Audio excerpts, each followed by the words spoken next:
এই গান শোনা, বাদ্য শোনা, এটা গুনাহ। ওয়াল জুলুসু আলাইহা ফিসকুন, এবং ওই গানের মজলিসে বসা সে প্রকাশ্য পাপী, ফাসিক। এরপরের লাইনটা ভয়ানক, ওয়াত্তালাযযুযু বিহা কুফরুন, গান শুনে মজা নেওয়া, স্বাদ নেওয়া, এটা কুফরি। এজন্য এটা বড় ভয়ানক বিষয়।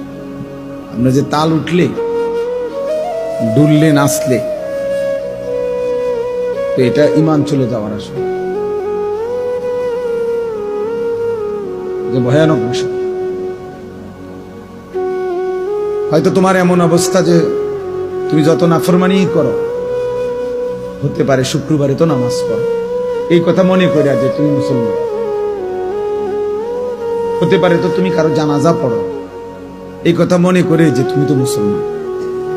কিন্তু যদি আমার অজান্তে আমার ঈমান না থাকে, আমি বুঝলামই না বা জানলামই না, হাসরের ময়দানে গিয়ে দেখলাম